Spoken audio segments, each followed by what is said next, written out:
evening to everybody. I'm very pleased to have this opportunity, and just picking up the point about the pronunciation of Laing. There is an I in the middle of the name, which should be there for a purpose, and the family are actually quite strict about that. They get quite annoyed when they're called Laing. So, of course, I've always been very careful to call them Laing. But what's the occasion of this? Well, as indicated by the dates, it's 100 years since Sir John set up the first and largest of his trusts. Why are we doing it? Because previously neither he nor our predecessors as trustees have been very keen on publicity. But after consideration, we thought this was too good a story not to tell, hence the book. I should say it's written for the general reader, not the clever people who are members of BAHN. It's not aimed at an academic level. And there are parts, especially to do with administration and investments, that readers can skip, although these, I hope, will be of interest to past and present trustees, and perhaps also others who don't presently have much of a life. What were we trying to do? Well, we wanted to thank God for his faithfulness over a century. We wanted to honour Sir John Laing's vision and generosity. We wanted to recount some of what's been accomplished by the Lord through the trusts. But in the course of the project, I think we could say that a fourth aim has emerged, which is we hope that this will encourage other wealthy Christians, people who have the means to do so, to go and do likewise, inspired and spurred on by the fine example of Sir John. So begin with a little bit of his life story, and at this point, Neil, perhaps we could have the first three pictures in fairly rapid succession. Yeah, that's the first one. This is obviously a posed picture at a desk, Sir John at about 70. And then the next one is Sir John, camera in hand. The occasion there is a Laing company outing by rail to Bournemouth, 1953. Sir John was a great amateur photographer and liked to capture everything. So there he's about 74 years of age, looking fairly sprightly. And then thirdly, this is him at the investiture in London, 1959, when he became Sir John Laing instead of plain Mr.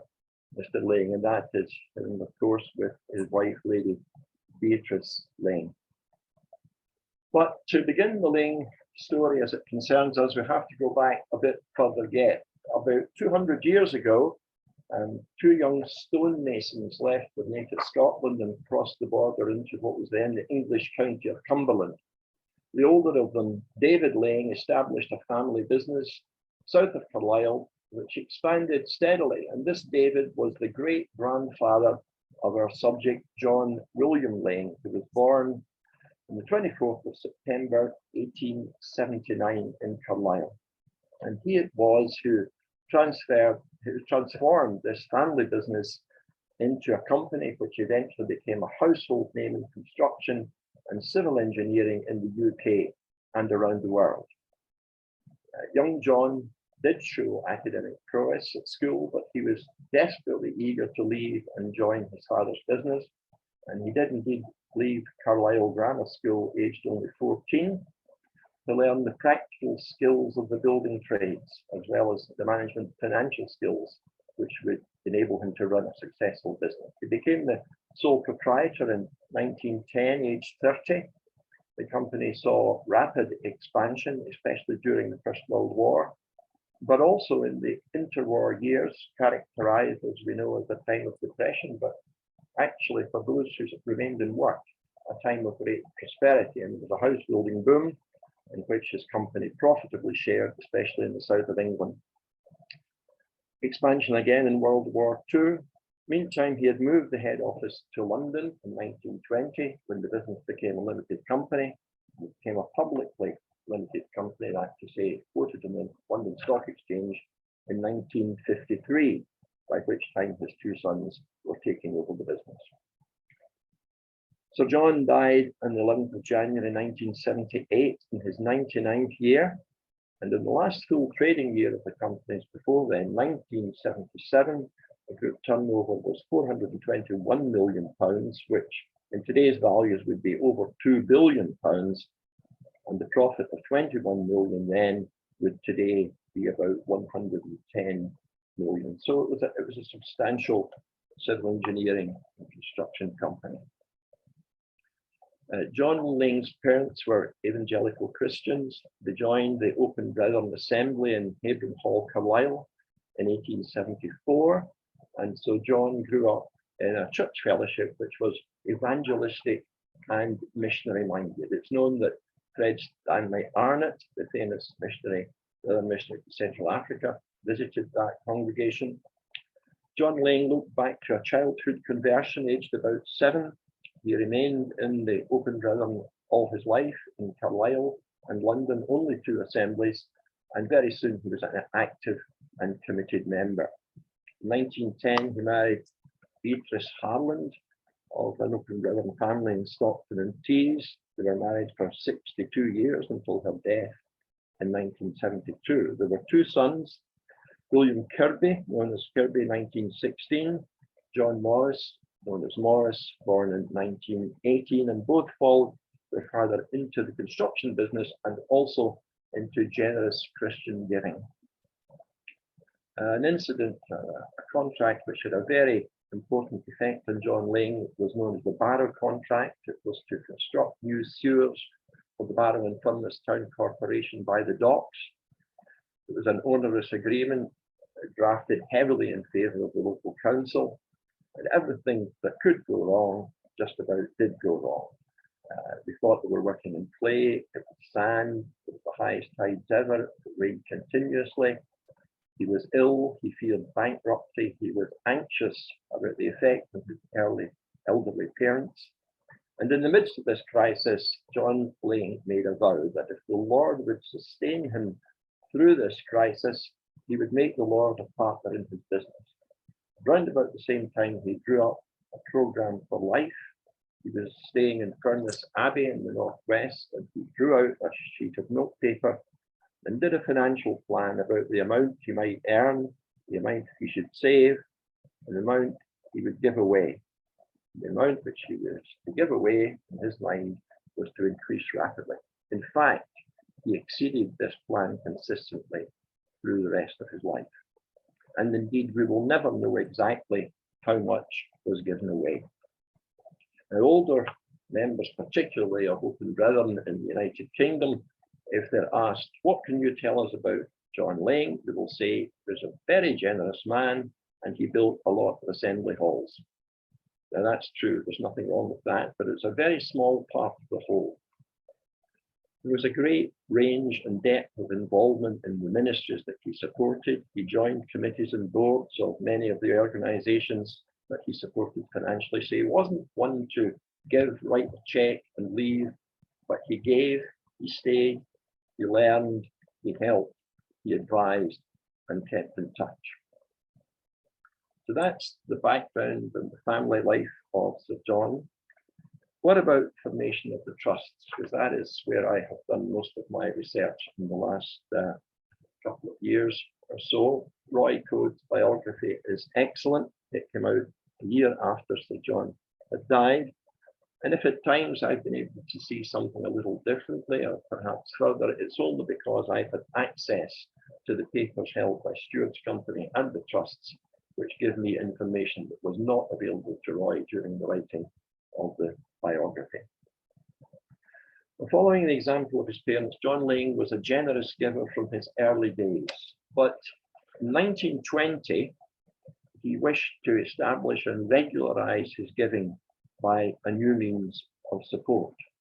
It's something that wouldn't depend on his whim or fancy in any particular year. So if we could, this stage, please look at the next slide, Neil, which is just a short quotation. There we are. Business has a tendency to make a man mercenary, which the service of giving counteracts. John Laing to W.R. Lewis, who at that time was the secretary of Stewart's Company Limited. And you will notice from that interesting statement that I derived the title of the book, The Service of Giving.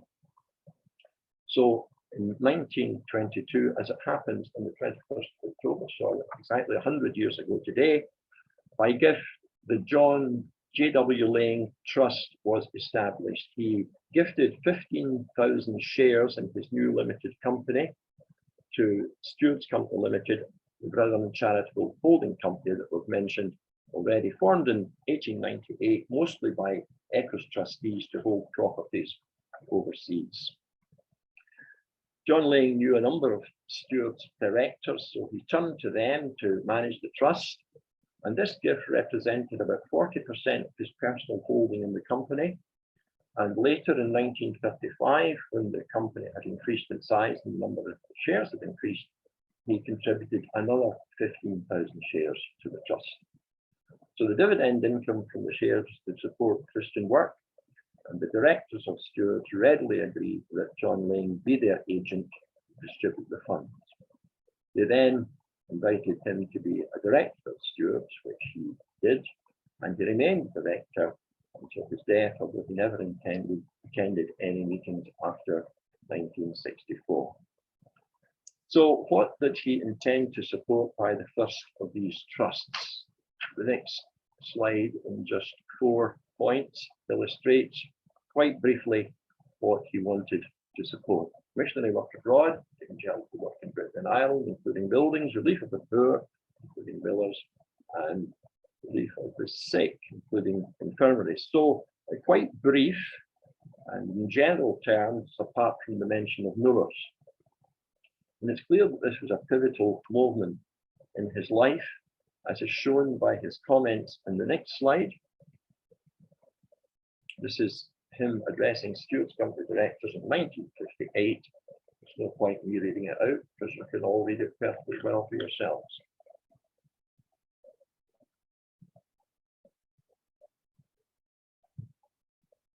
But you'll see that it's something that he regarded as sacred in his life. And that was something he said quite regularly about it. So that's trust number 1, dealt with briefly. Then in the 1950s and 40s, there was another remarkable burst of generous giving by Laing, arising from 3 projects in which he was closely involved. He was able to see that these would be of enormous strategic benefit to work among students in UK universities, in theological education, and in biblical scholarship.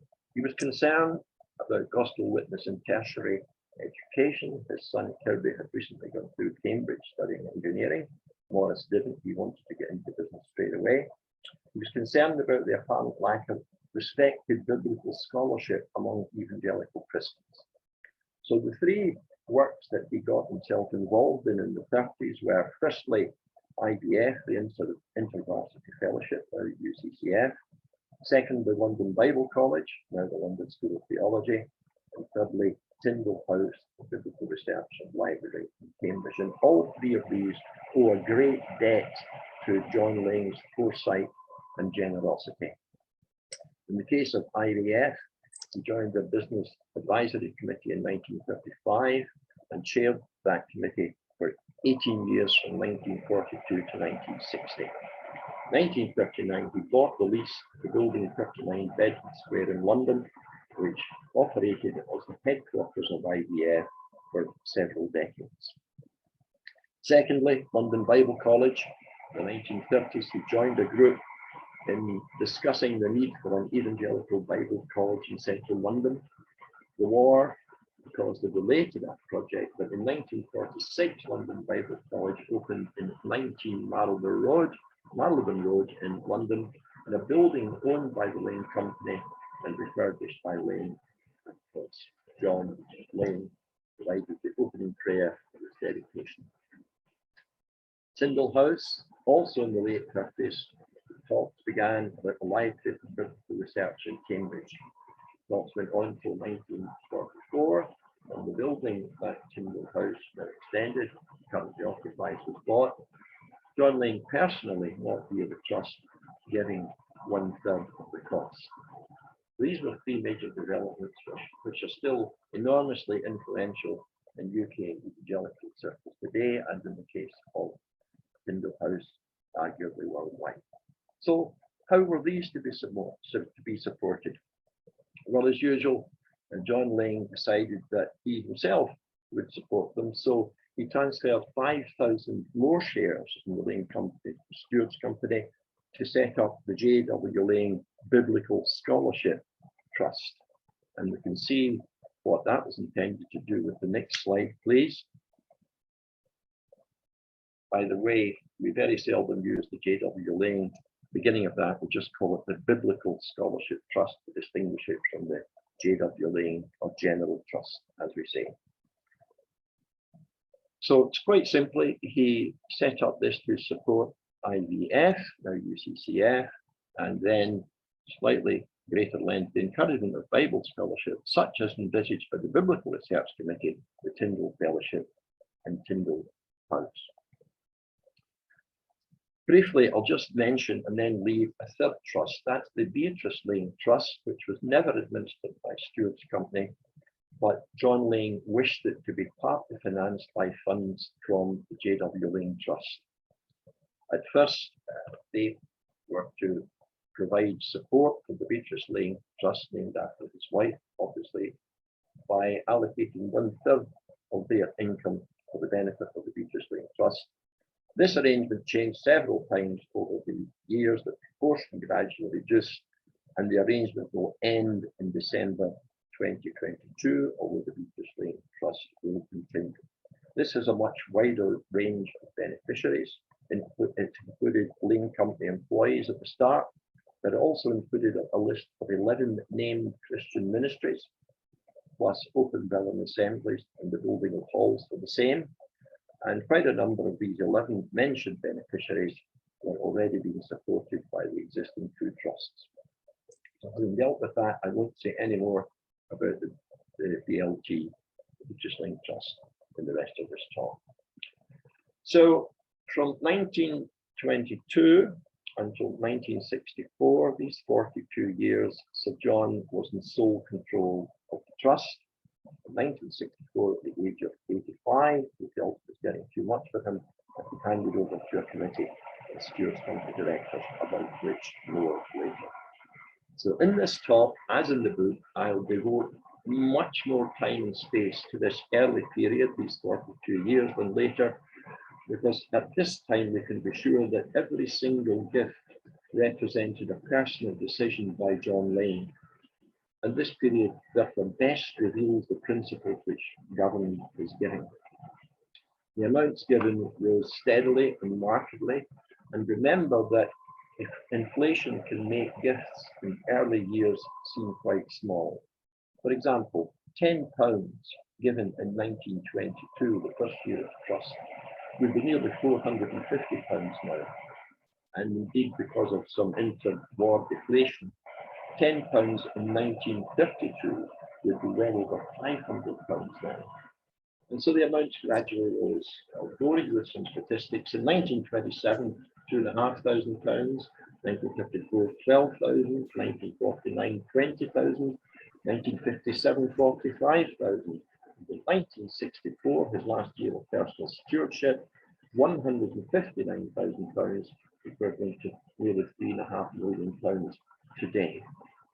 In addition, John Laing often felt that that wasn't enough, and he was always eager to increase the giving. And so he added more shares, he made loans, which he usually forgave quite quickly, and he added cash from his own resources. Something I've been able to uncover through the old papers is that in the years 1933 to 55, on average, he contributed an additional £127,000 per annum at today's values to the J.W. Laing Trust, which is quite remarkable additional contribution. Where then, we might ask, did all the money go? In a paper called Notes on Giving, which I think is from the earlier mid-1940s, it was undated, he says we shouldn't neglect work among the brethren, but support more widely also at the same time. John Laing was always broad in his associations. And he disliked what he called the narrow school among the brethren. And one of his frequent questions in regard to an assembly that he might want to support was, is this assembly going on in a good, open manner? And the scope widened further during the period. Indeed, after their father's death, Kirby and Loris Laing together said that their own giving on broader lines, which was enabled via the Beatrice Laing Trust, they felt truly reflected their father's view towards the end of his life. So looking at the four heads of the first principal trust, think about missionary work. Well, primarily the gifts were directed towards ECHOS, the Open Brethren Mission Agency founded in 1872. And this came both via a large general grant, but also many gifts to individual missionaries who were known to Sir John, what he called the personal touch, which was a phrase he often repeated and a very important matter to him all through his life. Take as an example, 1947, a typical year. There were 66 gifts to individuals in that year, of which 38 were made to ECHOS missionaries. And the total devoted to these 38 was actually 72% of the total value to individuals in that year. But in that year, 3 times as much that amount was given in the ECHOS general grant. And as I said, that's a fairly typical proportion. The gifts were scattered around the world, broadly reflecting how the numbers of ECHOS supported missionaries were distributed. But gradually, a number of other missionary societies featured in the list. The first was the Egyptian General Mission in 1932, then the China Inland Mission, Sudan United Mission, missions in North Africa, Rwanda, and Congo. Laing was particularly interested in and very generous to India. He and Will Stunt, an ECHOS editor, made a trip lasting several months in 1949 to India, Pakistan, and Ceylon. He visited India twice more in the 50s to help the British Reformed Bible Society and latterly to investigate the possibility of the Delhi Bible Institute. In 1963, he was giving gifts to nearly 40 missionary societies around the world, and in the same year, beginning the funding of building assembly halls overseas. For example, £4,000 to Angola in Zambia, for the Zambia today, that's equivalent to £70,000 now. There were other ventures. He began to support Mission Aviation Fellowship shortly after the war in its foundation in 1947. There was something called Sir John's List, which we handed over to the Trust Committee in 1964. It was a list mostly of missionaries, but with some home evangelists and Bible teachers. Personal gifts made by him to people known to him, and they were handed over with the plea that the trust should continue to give. There were 86 named individuals, mostly missionaries, and he added to that list up to his death in 1978. What about evangelism at home then in Britain and Ireland? Well, he never stinted in his commitment to Woodcroft Hall and the general work in the Watling Estate. The Watling Estate was where Woodcroft was built. It was an estate of 20,000 people, mostly East London overspill. Through him, a site was bought from the London County Council near the new Burnfield Tube Station. And the Laing Company built Woodcroft Hall, which was opened in 1928. It began with a children's mission, and the Sunday school very rapidly reached 1,000 pupils, students, and eventually went up to 1,500. Quite soon a congregation of over 300, many from the estate, was formed. And we can look at a photo of the front of Woodcroft Hall now, please. This is interesting. You don't see the whole building, but you can see many ladies queuing for a gospel meeting, and you can observe the dress code, which meant that the times are very propitious for those in the business of milliners. And it was a congregation which grew, which was generous to the community in the Watling estate around about that was run by Beatrice Laing, a very early and mobile form of food bank. I discovered regular payments to a company called United Dairies, and discovered that in fact what happened was every Friday morning, Beatrice Laing would be driven around the working estate, handing out food and other necessities to families who were not at all well off. John Laing was an elder early in his life in Woodcroft. He was a Crusader class leader in Mill Hill.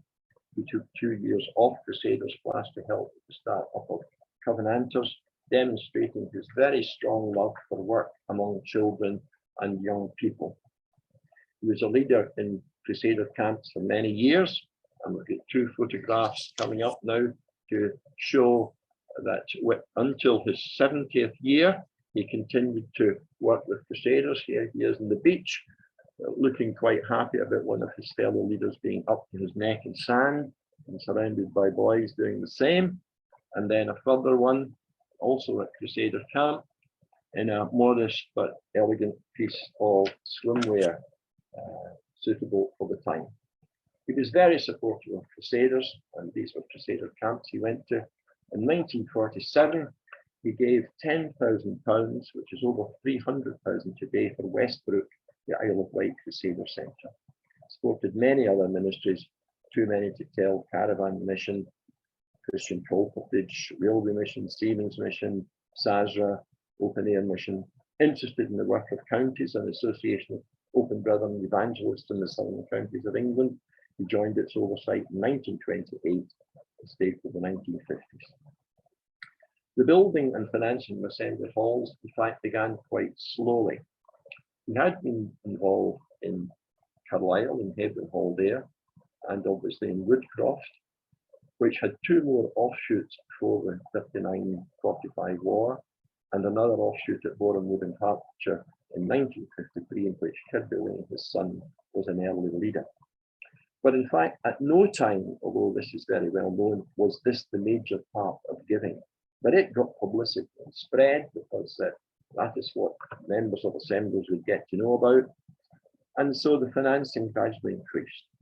Now, there is a thing about being a matching principle pound for pound, and Roy did say that in his book, and I think he was told it by Maurice Laing, who didn't do everything that his father did by any means. But in fact, Sir John took a close interest in each assembly hall that he wanted to help and support. And I think he tailored his support according to what he knew of the people there and the work that they were doing. So sometimes it was part loan, part gift.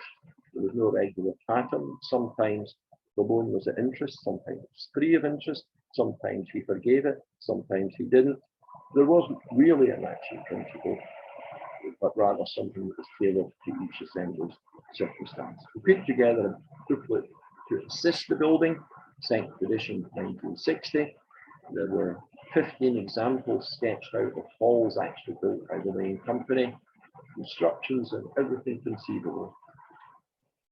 Gifts to support the building of assembly halls at that time, the 50s, were about £1,000 to £1,500 perhaps on average. It doesn't sound much, but in those days you could build an adequate simple hall of the kind that he was recommending for £3,000 all through that decade. Nearly all of this giving was in the south of England, except of course for Cumberland. There's nothing yet for Scotland, Wales, or Ireland, north or south. And in his final year of control, 1964, there was a huge surge in the amount devoted to building assembly halls. Perhaps this was a deliberate example to his successors. Moving quickly, the poor and the sick, headings 3 and 4, never high amounts, perhaps 5% of the total given each year, but a large number of gifts to very many organisations, modest but regular help. So the Homes, Millers, Pagans, Bernardas, at one time he was on the board for all 3 of these. For the sick, hospitals, medical societies, Red Cross, the war wounded, military, generally sympathetic clubs, military charities, Royal British Legion, welfare associations, SASRA, the Soldiers and Airmen Scripture Readers Association, very supportive of those. Interesting too to find support to non-Open Brethren Christian organisations. Christian Formed Bible Society was one, although it did have a big Brethren input. Scripture Gift Mission, Evangelical Alliance, British Council of Churches, Pocket Testament League, YMCA, Many in Welfare and Morality, Locksley Observance Society, Workers Christian Fellowship, Outreach to Industry. Other churches, especially in the Greater London area, Baptist more than any other, but also Methodist, Congregational, United Free, Evangelical Free churches, and even the Russian Orthodox Church in 1942. Also non-Open Brethren buildings, again, usually Baptist, but also Free Church, Methodist Central Hall, Westminster. Retirement homes, especially for missionaries, Honeypot Lane, Flats and Harrow and others. Children of missionaries, very generous to them too, and generous to schools for missionary children like Park and Clarendon. Students and scholarship, back now to the Biblical Scholarship Trust, remember, formed in 1947. So he was already 68 when it was founded.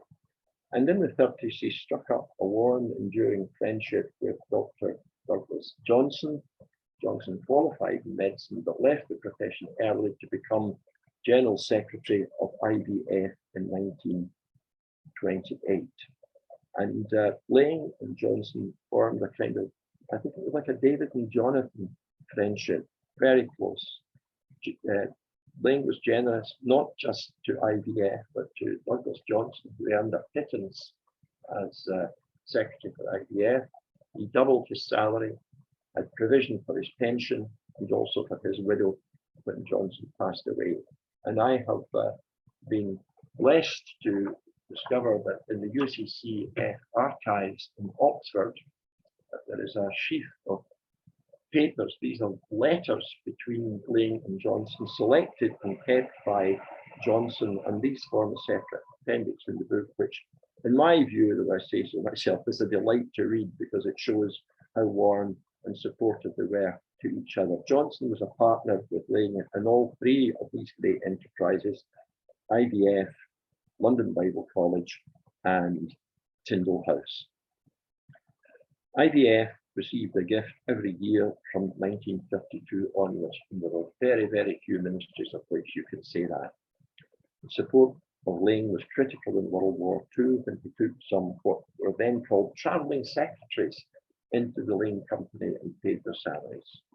He tried to attend the weekly meeting in Bedford Square when he was free, and invariably his first question when he entered was, "So please tell me how many students have been converted to the Lord in the last week."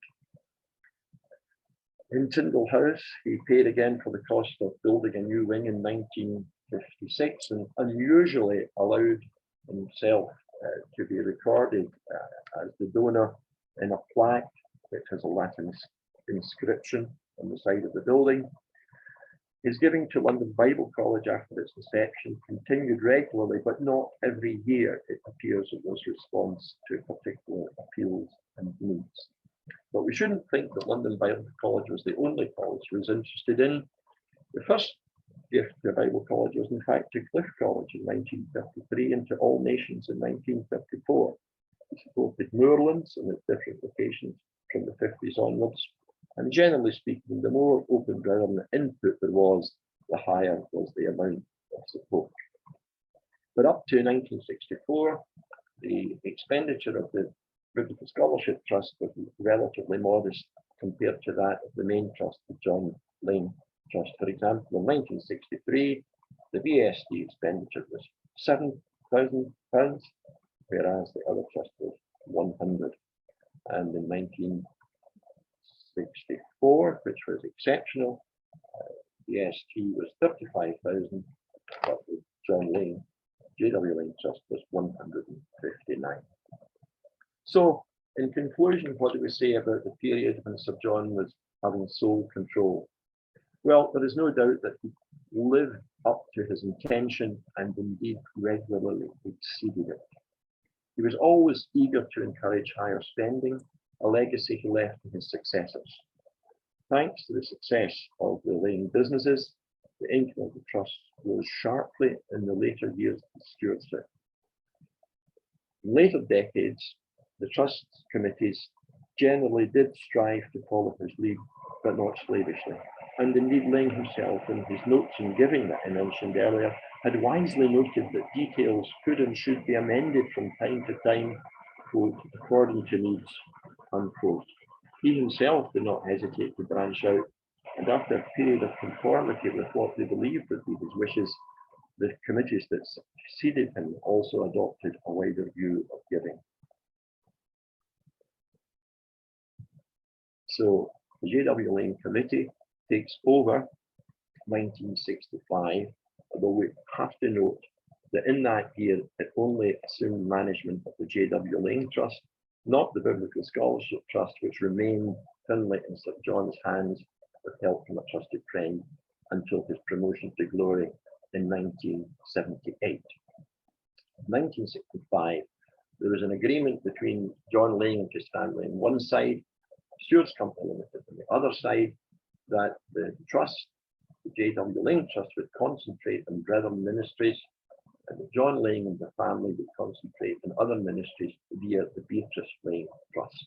In practice, there was quite a bit of cooperation between the two, and the custom of what was called a bridge gift emerged for some gifts each year, suggested by one side or the other. The shares in each gift would vary. Quite often it was 50-50, sometimes it was 2/3 by one and 1/3 by the other. J.W. Laing Trust Committee was elected by and from among directors of stewards, and the chairman and vice chairman of Stewards Company were ex officio the chairman and vice chairman of J.W. Laing Trust. At first also, there were always two members representing ex of service, since missionary work featured very prominently. From the late 90s, that was one, but it was still absolutely essential, and still is, that the committee has input from someone who is knowledgeable about mission work overseas, and even better if that member has personal experience of mission work overseas. Over the years, I could bore you with many changes in accounting and administration, and the nature of investments is all detailed in the book for the few who will be interested in such matters, and I've tried to help everyone by segregating that stuff into two separate chapters, which are quite easy to avoid because they're called entr'acte rather than a proper chapter. But not everything was easy and smooth, and I tried to write the book honestly to say that there was in the years immediately following the changeover a number of thorny issues between Sir John and the Laing Trust, who should help him now that he was 85. An nephew of Beatrice was appointed. That didn't work out, and then finally he turned to Andrew Anderson. Anderson was an Ayrshire Scot who moved with Sir John when the company moved from Carlisle to London in the 1920s. He became company secretary, director. He was a fellow elder in Woodcroft Hall, and Sir John's right-hand man for several decades in the administration of his trust. So his name features frequently in the book, and rightly, because there was no one other than Sir John who knew more or was more active in the trusts than Andrew Anderson. So despite his relief, as he expressed it, at stepping back from day-to-day administration, it's clear that Sir John did find it difficult to let go completely, and he did not hesitate to offer his advice and opinion, whether requested to do so or not. He also expressed firm views about who should chair Stewards Company Limited after he had ceased to attend regularly. But I don't want to exaggerate the amount of difficulty and tension that only arose occasionally and over a few matters, and in general, things proceeded pretty smoothly along the same lines. In the 1950s and 60s, John Laing had urged a big increase in spending well beyond that provided by company dividends, and contributed from his own personal resources. He sold bonus shares in the company and even some of the long-held shareholding. And this continued for a few years after his death. After that, diversification began. Respect for John Laing was what had probably prevented it before, and any sales after his death were still only carried out after consultation with Kirby and Morris Laing. But the income of both trusts rose substantially in the 70s and 80s and also into the 90s. Partly that was due to high yields from government bonds and other investments in a time of high inflation. To bore you with a few more figures, from JWLT distributions, you will see what I mean. In 1970, the amount distributed was 151,000. A decade later, it was over 1 million. And in 1984, almost 2 million. In the 4 years from 1981 to 1984 inclusive, the overspend was 2.5 million. In other words, the trust gave away £2.5 million more than its income during that period. And in fact, the greatest years of giving ever by value, i.e. translating them into 2022 terms, were in the early 1990s. The year 1992, by value today, expended 12.3 million. And the J.W. Laing Trust budget for 2022 is 4.5 million. And that amount is lower than in any year in the 30 years from 1980 to 2010. So at this point, I think I would gently have to pose a question about the wisdom of this lavish overspending. Although I need to add immediately, but there is nothing so valuable as hindsight after the event. It was, of course, all done with the best of intentions. It was given to meet needs that they saw in their own day, but it, relatively speaking, disadvantages those that have needs together. So, from the time just after Sir John's death, there was a steady rise and a spectacular rise that characterized the last 2 decades of the previous century as years of plenty, and the first 2 decades of the 20th century, years of adjustment, in the sense that the funds that the trust holds are now more exposed to worldwide market conditions. We've seen the burst of the dot-com bubble. We've seen the financial crisis that erupted in 2008. More recently, investments collapsed through the COVID scale. They recovered rapidly. And I'm reminded to continue the biblical allusions of Pharaoh's dream of 7 fat, sleek cows followed by 7 gaunt and ugly cows. And the last 4 decades could perhaps be characterized in that way. All through these years, the division between home percentage and overseas works out about 50-50 overall, without that ever having been set as a target or a principle. Among other things, the Trust Committee, when it took over, formed missionary subcommittee and the buildings subcommittee in the late 1960s, as these categories continued to be very important. Missionary work continued to be the main priority, but as methods changed and circumstances changed, there was more to broadcasting, to scripture and literature, later, of course, to satellite TV and social media as well. More went to projects as opposed to personal missionary support, although within that, the block grant to ECHOs and individual missionaries did rise substantially also. But there was a lot more went to church buildings, to schools, hospitals, Bible colleges, water and energy projects overseas than ever before. Giving to assembly amounts in total, as well as the level in each gift, goes markedly to the late 90s, and then there was a policy change, and maximum amounts were sent, which is now set at £30,000 per building, save in exceptional circumstances. In the 80s and 90s, that number was exceeded regularly. Sir John also favoured supporting Eventide homes, and this continued for some time more lavishly, but a few unfortunate and very expensive experiences led to this category disappearing in the 21st century. Youth and children's work by contractors was treated as of much greater import, with concern rising about the loss of families from church together with the closure of many struggling centres. In general, a wider range of ministries began to be supported, especially from the 90s on. For example, overseas, Interserve, OMF, Latin Link, Tier Fund, and many more.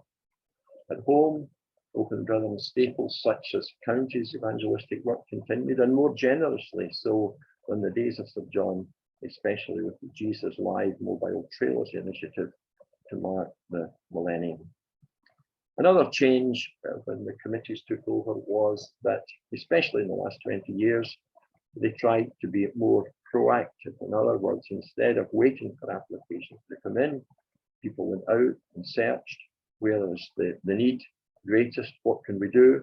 There was a rethinking of giving paper in 2007. There was a special development fund set up in the same decade. More has been done recently in partnership with other Open Brethren service agencies. And overall, there is now a greater percentage given to non-Brethren ministries than in the past. And of course, that was almost overwhelmingly so in relation to the Biblical Scholarship Trust. It was always well over 90% non-Open Brethren. And again, till 1978 and Sir John's death, the three works of the 1930s, IVF, London Bible College and Tyndale House, enjoyed virtually all of the giving. But again, from the 80s onwards, the scope widened as other possible recipients were deliberately sought out. At that stage also, the Trust Committee began to offer promises of regular support over a period of years rather than annually, so that institutions had confidence to embark on building projects or new course development in the case of Bible colleges. In the areas supported by the Biblical Scholarship Trust, new trusts now set up by Sir John's sons, the Laing Foundation, and what is the Laing Foundation, became very active, and some support was again done on a joint basis. Again, student work expanded overseas with the International Fellowship of Evangelical Students, and later, when the Berlin Wall fell in 1989, expansion into Eastern Europe was very notable and very strongly supported by the Biblical Scholarship Trust. So, perhaps I should begin to sum up John Laing as a generous giver, both in his lifetime and beyond. Through my work and research in the accounts, I can calculate that the giving by the trusts in the last century together, in actual figures given, was £212 million. When each year is uprated for inflation, that comes to £450 million in today's value. But that was not all of his giving, and as I say, probably ad nauseum throughout the book, the trust gave this. But we are also aware that he was giving other money out of his own resources. To just take one spectacular example, we know that in the mid-1950s, Sir John personally, not through the trust, gave £50,000 to London Bible College, a gift equivalent to about £600,000 today. So if you add to the £450 million the gifts outside the trusts, the innumerable acts of personal kindness that he showed, often via intermediaries to conceal the giver, if he could, and the value of building done by Laing companies at cost, adding all that, I think I could argue that you easily get to £500 million, £500 million, and I would suggest it makes him arguably the greatest ever benefactor in the history of Open Brethren assemblies worldwide. If you know of anyone greater, please do let me know, and I'll stop saying that, but for the moment, I think it's true. So then, to conclude, I jotted down a collection of adjectives to describe Sir John's giving. It was intentional. He deliberately resolved to be generous. The Barrow vow, he took the paper out every year to remind himself. Business tends to make a man mercenary, he said, but the service of giving will counteract that. And he committed a percentage of his company profits before he could possibly know what they would be. So he settled it early and increased the amount. You could say that there are multi-billionaires today. Bill Gates would be one who, in one gift, given perhaps more than Sir John in his lifetime, but these men have done that after their fortunes have been made and secured. Sir John resolved to do it earlier as well. It was intentional. It was widespread in its reach in geographical terms and broad in the ecclesiastical sense. It was faithful. Occasionally, he did just give to meet specific short-term needs, but more often he entered into a long-term commitment. And when his trust was reposed in a personal ministry, he helped regularly, often in increasing amount. Think Douglas Johnson and IVF in the early days. He was knowledgeable. He took time to get to know the work and the workers, so every pound given was given intelligently. He was prayerful. We know that he made careful lists and regularly and systematically worked through them in prayer support. He was active. We noted that he often visited and joined boards and committees, and he was willing to travel around the country and overseas too, especially in missionary concern. He was thoughtful. He often looked after the whole family. He was always interested in children and youth and loved Christian work with them. In several instances, he made provision for widows after the death of their husbands. In relation to missionaries, thoroughly gifts for holidays, which at the bidding of Beatrice, he insisted must involve no work for wives. So they stayed in a Christian guest house and they didn't have to cook. He was innovative.